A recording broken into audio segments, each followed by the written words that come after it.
जय हिंद दोस्तों, कैसे हैं आप सब। दोस्तों आज हम राजस्थान के बीकानेर सिटी की बात करने जा रहे हैं। जी हां दोस्तों, अगर आप भी बीकानेर घूमने जाने का प्लान बना रहे हैं तो यह वीडियो आपके लिए बहुत ही यूजफुल होने वाली है, क्योंकि आज के इस वीडियो में मैं आपको बीकानेर ट्रिप का कंप्लीट जानकारी देने वाला हूं कि आपको अपने घर से बीकानेर पहुंचना कैसे है, बीकानेर घूमने का प्लान आपको कब और कितने दिन का बनाना चाहिए, बीकानेर में घूमने के दौरान आपको रुकना कहाँ है और वहाँ पे खाने पीने की क्या व्यवस्था है, बीकानेर में आपको घूमना कहाँ कहाँ और कैसे कैसे है, और अंत में हम यह भी जानेंगे कि एक व्यक्ति का बीकानेर घूमने में कुल खर्चा कितना आने वाला है। दोस्तों बने रहिए आप मेरे साथ, मैं क्या करके आपको सारी जानकारी दूंगा, जिससे आपका बीकानेर ट्रिप काफी आसान हो जाएगी, साथ ही साथ आपका खर्चा भी बहुत कम आएगा। तो चलिए शुरुआत करते हैं। सबसे पहले बात आती है दोस्तों कि आपको अपने घर से बीकानेर पहुंचना कैसे है।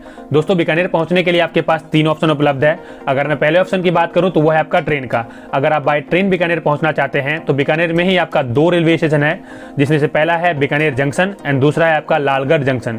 ये दोनों ही रेलवे स्टेशन बीकानेर सिटी से मात्र 3 से 4 किलोमीटर की दूरी पे है।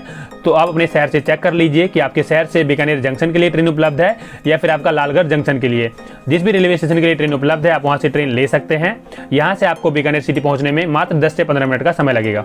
वहीं अगर मैं दूसरे ऑप्शन की बात करूं दोस्तों तो वो है आपका फ्लाइट का। अगर आप बाय फ्लाइट बीकानेर पहुंचना चाहते हैं तो बीकानेर का सबसे नियरेस्ट एयरपोर्ट है वो है आपका सिविल एयरपोर्ट बीकानेर। तो अपने शहर से चेक कर लीजिए, अगर आपके शहर से सिविल एयरपोर्ट के लिए फ्लाइट उपलब्ध है तो आप सिविल एयरपोर्ट डायरेक्ट आ सकते हैं। यहाँ से बीकानेर शहर की दूरी मात्र 15 से 20 किलोमीटर है। वहीं दोस्तों अगर आपके शहर से सिविल एयरपोर्ट के लिए डायरेक्ट फ्लाइट उपलब्ध नहीं है तो आप आ सकते हैं या तो जोधपुर एयरपोर्ट या फिर आप जयपुर एयरपोर्ट के लिए आ सकते हैं। यहाँ से आपको बीकानेर पहुंचने के लिए टैक्सी और बस दोनों सुविधा मिल जाएंगी। वहीं अगर मैं तीसरे ऑप्शन की बात करूं दोस्तों तो वह आपका बाय बस यानी कि बाय रोड का।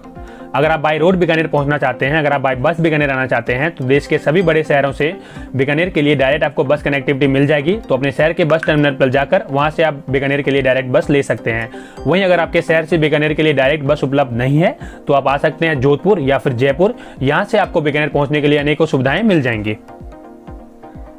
तो ये तो बात थी दोस्तों कि आपको आपके शहर से बीकानेर पहुंचना कैसे है, और अब हम बीकानेर पहुंच चुके हैं। अब सबसे बड़ा सवाल हमारे मन में आता है कि बीकानेर घूमने के दौरान हमें रुकना कहाँ है, यानी कि हमें होटल कहाँ पे लेनी है। दोस्तों अगर आप बाय ट्रेन बीकानेर जा रहे हैं तो रेलवे स्टेशन के बाहर ही आपको एक जगह मिलेगी जिसका नाम है कोट बाजार, जो कि बीकानेर का सबसे फेमस बाजार है। तो उसी बाजार में आपको अनेकों छोटे बड़े होटल देखने को मिल जाएंगे, तो आप अपना स्टे कोट बाजार में बना सकते हैं। वहीं अगर मैं यहाँ पे होटल की कॉस्ट की बात करूँ तो यहाँ पे होटल 500 रुपये से स्टार्ट हो जाता है। 600, 700, 1000 रुपये तक में यहाँ पे आपको अच्छे से अच्छे होटल मिल जाएंगे।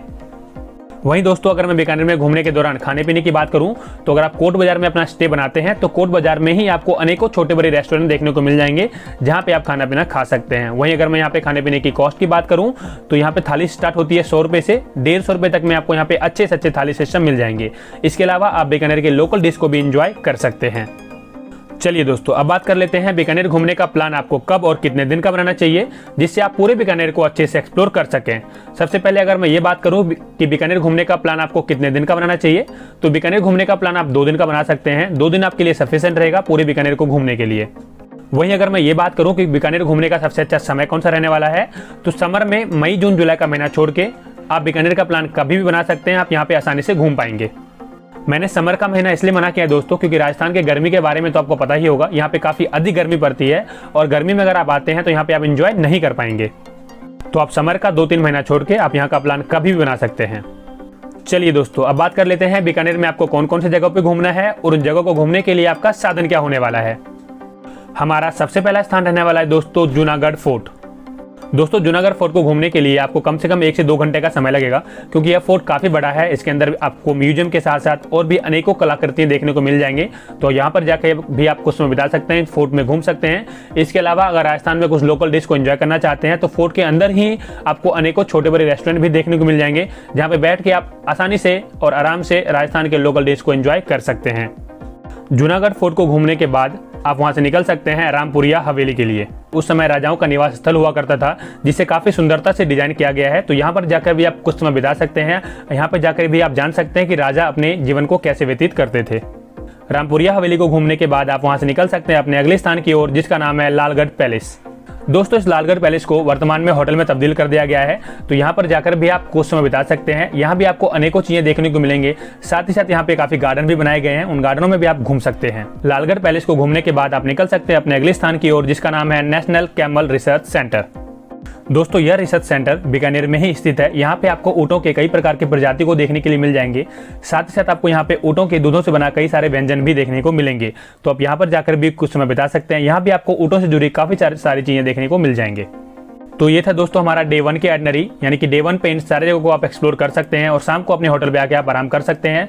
और अगले दिन आपको सबसे पहले जाना है करनी माता का मंदिर। दोस्तों यह करनी माता का मंदिर बीकानेर का सबसे प्रसिद्ध मंदिर है, जिसमें नवरात्रि के समय आपको काफ़ी भीड़ देखने को मिलेंगे।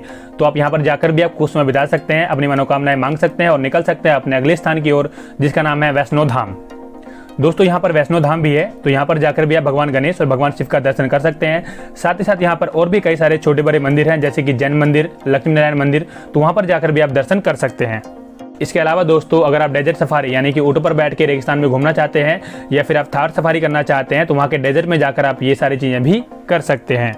तो ये थी दोस्तों बीकानेर की मुख्य जगह है जिन्हें आप अपने बीकानेर ट्रिप में शामिल कर सकते हैं। और अब बात कर लेते हैं इन सारे जगहों को घूमने के लिए आपका साधन क्या होना चाहिए। दोस्तों अगर आप बीकानेर घूमने के लिए कपल या फिर फैमिली जा रहे हैं तो आप वहाँ पे ऑटो हायर कर सकते हैं।